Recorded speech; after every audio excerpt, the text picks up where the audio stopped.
नमस्कार प्यारे साथियों, आप सभी का स्वागत है अपने YouTube channel digital Arun sir में। आप सभी का स्वागत है, अभिनंदन है अपने यूट्यूब चैनल में। आप सभी की डीलेट की फोर्थ सेमेस्टर क्लास जो परीक्षा के पॉइंट ऑफ व्यू से बेहद ही महत्वपूर्ण क्वेश्चंस आप सभी के लिए। हमने इसके पहले आरंभिक स्तर पर भाषा के पाठन हमने बहुकल्पीय क्वेश्चंस और अति लघुत्तरीय लघुत्तरीय क्वेश्चंस कराया साथियों। इसके बाद हमने कराया शैक्षिक प्रबंधन एवं प्रशासन पर बहुकल्पीय प्रश्न। आप सभी के लिए आज जो है फोर्थ सेमेस्टर की जो शैक्षिक प्रबंधन प्रशासन है उसके लिए हम अति लघुत्तरीय और लघु उत्तरीय प्रश्न जो बेहद ही महत्वपूर्ण क्वेश्चन है आप सभी के लिए लेके आए हैं साथियों। तो चलिए स्टार्ट करते हैं पहला क्वेश्चन से, जो बेहद ही महत्वपूर्ण क्वेश्चन है जो आप सभी के लिए बेहतर ही। तो डीलेट फोर्थ सेमेस्टर की ये द्वितीय प्रश्न पत्र है, शैक्षिक प्रबंधन एवं प्रशासन। ठीक है, तो पहला क्वेश्चन देखिएगा, विद्यालय प्रबंधन के क्षेत्र को समझाइए। जो विद्यालय प्रबंधन के क्षेत्र हैं उसी को समझाना है। कह रहा है आंसर क्या होगा, विद्यालय प्रबंधन का क्षेत्र बहुत व्यापक एवं विस्तृत है। इसके अंतर्गत वे सभी शैक्षिक परियोजनाएं आती हैं जो प्रजातंत्र की आवश्यकताओं को पूर्ण करती है। विद्यालय प्रबंधन का संबंध विद्यालय प्रणाली के सभी सदस्यों एवं कार्यों से है, जैसे प्रधान एवं छात्रों का संबंध, छात्र एवं अध्यापक वर्ग का संबंध, विद्यालय एवं समाज का संबंध, कर्मचारी एवं अध्यापक वर्ग का संबंध, प्रधानाध्यापक एवं अध्यापक का संबंध, विद्यालय एवं राज्य का संबंध आदि इससे संबंधित कार्य हैं। विद्यालय प्रबंधन के उद्देश्यों का निर्माण, अध्यापक वर्ग के कार्य में समन्वय, विद्यार्थियों का वर्गीकरण एवं समूहीकरण।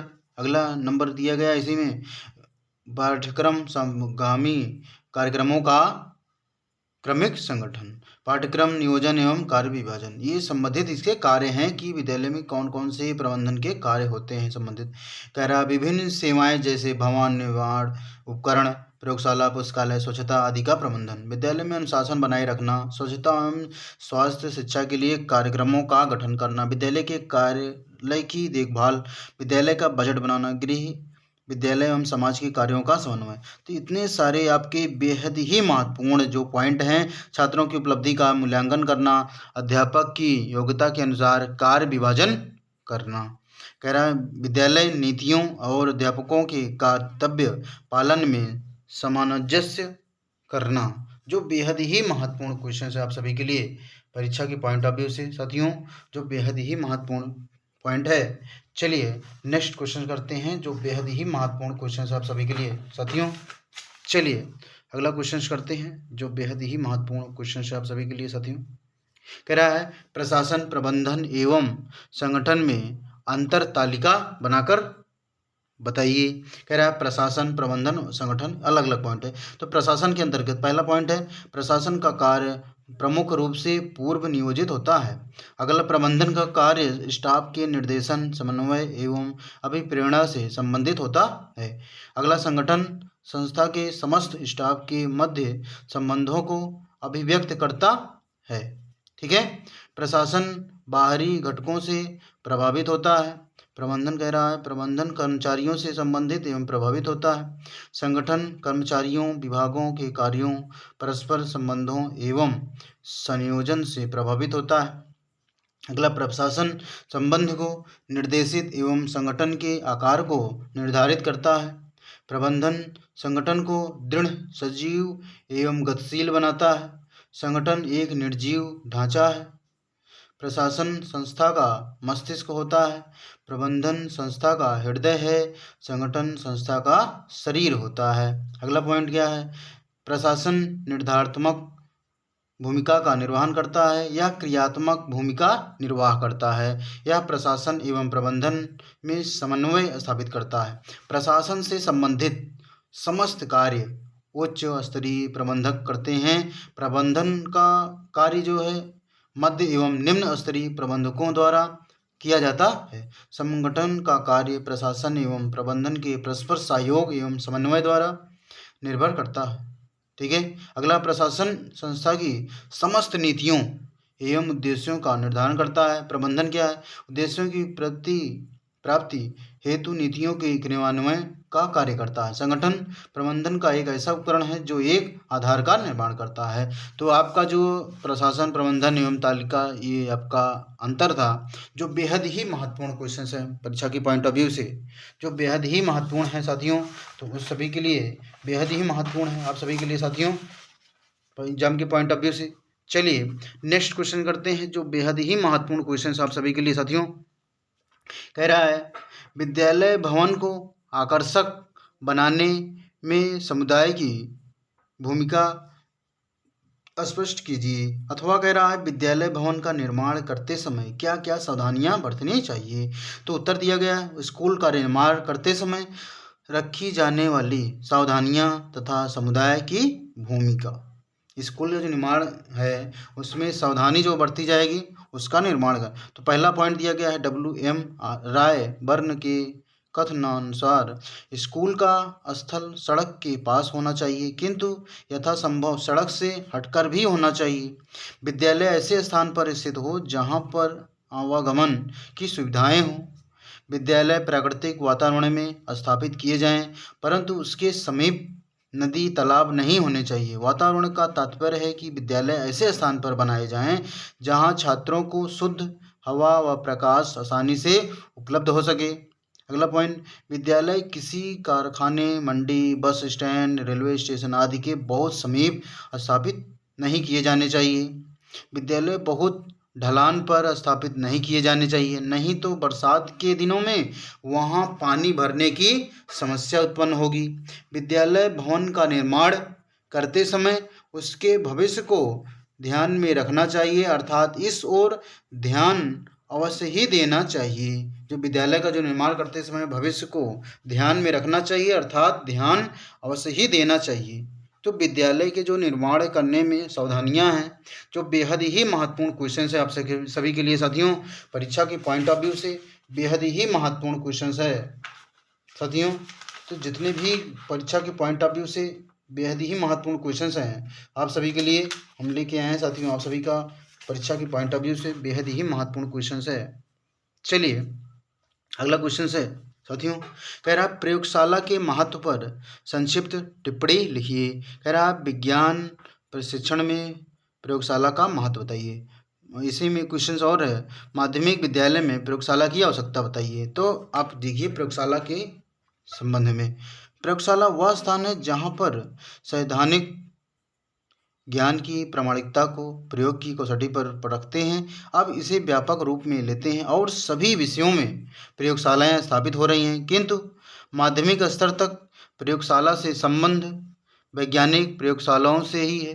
प्रयोगशाला की आवश्यकता विज्ञान वह ज्ञान है जिसकी प्रामाणिकता प्रयोगों द्वारा सिद्ध की जाती है, अतः इन विषयों को मौखिक रूप से अथवा पुस्तकों द्वारा पढ़कर अच्छे ढंग से नहीं समझा जा सकता है। इसके लिए छात्रों को निरीक्षण प्रयोग करने की आवश्यकता होती है। छात्र सैद्धांतिक रूप से किसी सीखी हुई बातों को वास्तविक परिस्थिति में प्रयोग करता है। ठीक है, अब इसी में अगला पॉइंट है, इसी में थोड़ा ही पॉइंट लिखना है। इस प्रकार हमने देखा है कि विज्ञान का जो सफल शिक्षण है अधिक अच्छी प्रयोगशाला के बिना संभव नहीं है। जो अच्छी प्रयोगशाला होगी तभी संभव है शिक्षा। ठीक है, हमारे अधिकांश माध्यमिक विद्यालयों में प्रयोगशाला की दशा बड़ी ही शोचनीय है। वहाँ न भवन है, न सज्जा है, न उपकरण है। छात्र परीक्षा उत्तीर्ण करने हेतु कुछ सिद्धांतों को रट लेते हैं, इसके कारण आगे जाकर व्यवहारिक जीवन में उन्हें बड़ी कठिनाइयों का सामना करना पड़ता है। अतः यह आवश्यक है कि प्रत्येक विद्यालय में उत्तम ढंग की प्रयोगशालाएँ स्थापित की जानी चाहिए। ठीक है, तो जितने भी महत्वपूर्ण क्वेश्चंस हैं आप सभी के लिए परीक्षा के पॉइंट ऑफ व्यू से साथियों, तो आप सभी के लिए लेके आए हैं साथियों जो बेहद ही महत्वपूर्ण क्वेश्चंस हैं परीक्षा के पॉइंट ऑफ व्यू से साथियों। ठीक है, अगला क्वेश्चन, नेक्स्ट क्वेश्चन देखते हैं जो बेहद ही महत्वपूर्ण क्वेश्चन आप सभी के लिए साथियों। कह रहा है कि मानवीय संसाधनों एवं शिक्षा की भूमिका बताइए। मानवीय संसाधनों में शिक्षा का भूमिका, मानवीय संसाधन में शिक्षा की भूमिका क्या है। विद्यालय संगठन वह संरचना है जिसमें शिक्षक, छात्र, प्रधानाध्यापक, कर्मचारी सभी अपनी महत्वपूर्ण भूमिका रखते हैं। इन सभी के प्रयासों से ही विद्यालय की गतिविधियों को संचालित किया जा सकता है। विद्यालय संगठन सिर्फ विद्यालय की व्यवस्था का ही चर्चा नहीं करता, वरन वह विद्यालय के विभिन्न तत्वों के मध्य समन्वय की बात करता है, क्योंकि यदि विद्यालय संगठन में समन्वय व सामंजस्य का अभाव है तो कोई भी योजना वहाँ सफल नहीं हो सकती।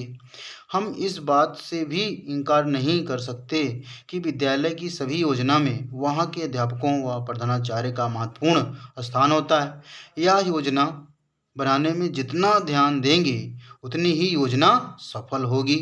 ये जो बेहद ही महत्वपूर्ण क्वेश्चन है आपके पॉइंट ऑफ व्यू से। ठीक है, अगला क्वेश्चन है, शिक्षकों के विद्यालय के प्रति क्या कर्तव्य होते हैं? शिक्षकों के विद्यालय के प्रति क्या कर्तव्य होते हैं, ये बेहद ही महत्वपूर्ण है। कह रहा शिक्षा के क्षेत्र में अध्यापक का दायित्व सिर्फ कक्षा में पढ़ाना और छात्रों को परीक्षा के लिए तैयार करना मात्र ही नहीं है, वरन उसे अन्य दायित्वों की भी पूर्ति करनी पड़ती है, जिनमें से कुछ प्रमुख निम्न हैं।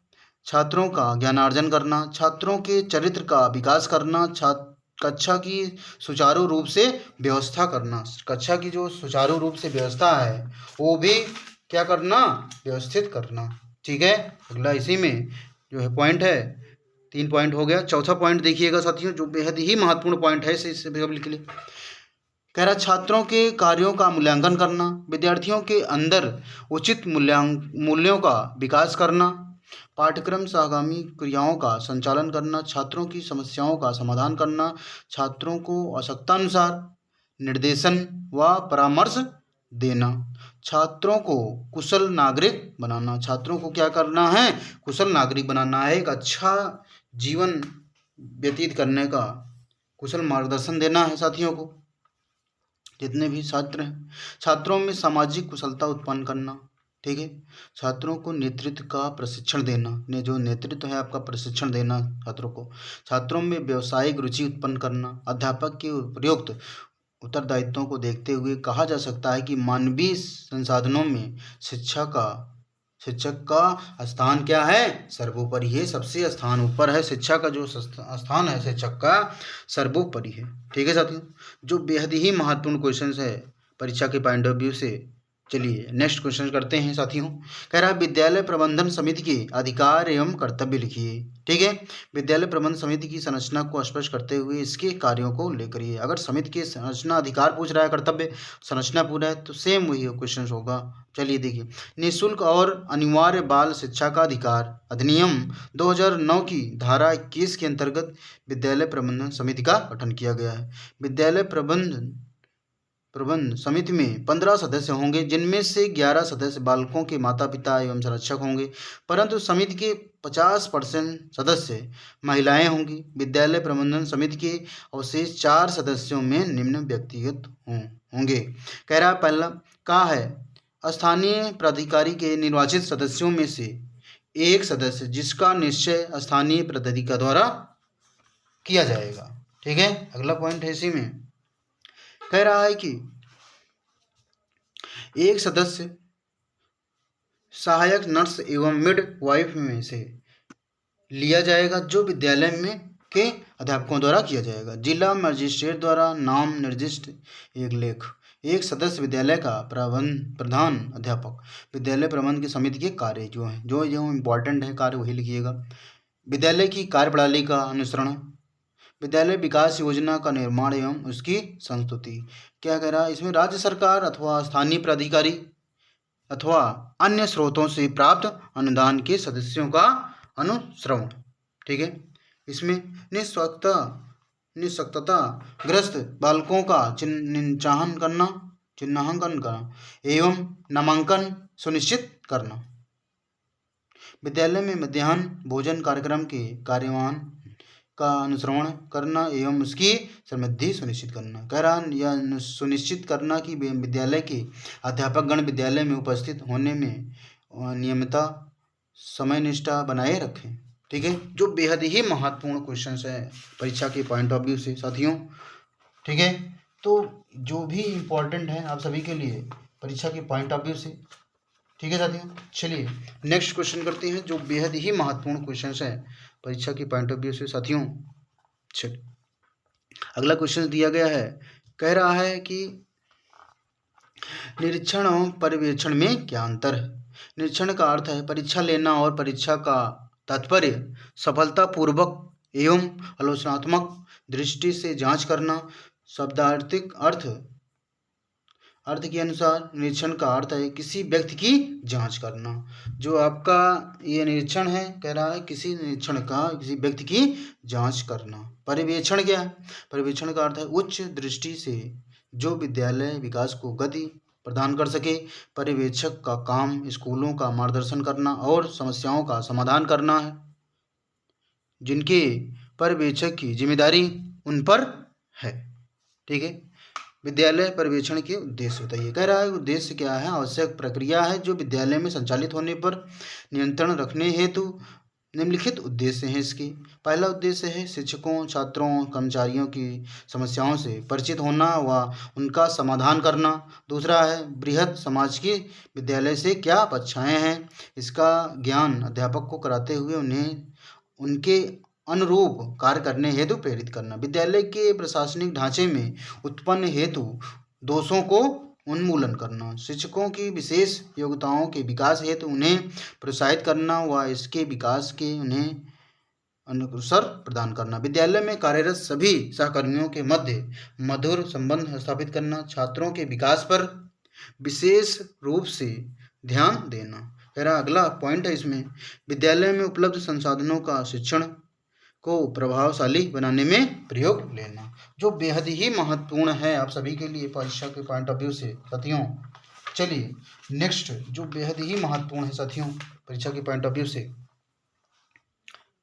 कह रहा इंदिरा गांधी राष्ट्रीय युक्त विश्वविद्यालय इग्नू की स्थापना कब हुई, इसके प्रमुख उद्देश्य। इंदिरा गांधी राष्ट्रीय मुक्त विश्वविद्यालय, कह रहा है इसकी स्थापना जो है इंदिरा गांधी राष्ट्रीय मुक्त विश्वविद्यालय की स्थापना सितंबर 1985 में हुई थी। इसका उत्तरदायित्व जो है क्या है, देश की शिक्षा व्यवस्था में मुक्त विश्वविद्यालय को बढ़ावा देना एवं सुदूर शिक्षा प्रणाली प्रारंभ होने के साथ ही ऐसी प्रणाली में समन्वय और मानकों का निर्धारण करता है, जैसे महिलाओं, शारीरिक रूप से विकलांग लोगों का, पूर्वोत्तर तथा उड़ीसा के पिछड़े जिलों, पिछड़े पर्वतीय क्षेत्रों के निवासियों, अनुसूचित जातियों जनजातियों विशेष कार्यक्रम का प्रारंभ करता है। अगला जो परीक्षा के पॉइंट ऑफ व्यू से है महत्वपूर्ण, कह रहा है राज्य स्तर पर कार्य करने वाले किन्हीं 2 शैक्षणिक अभिकरणों पर संक्षिप्त टिप्पणी लिखिए।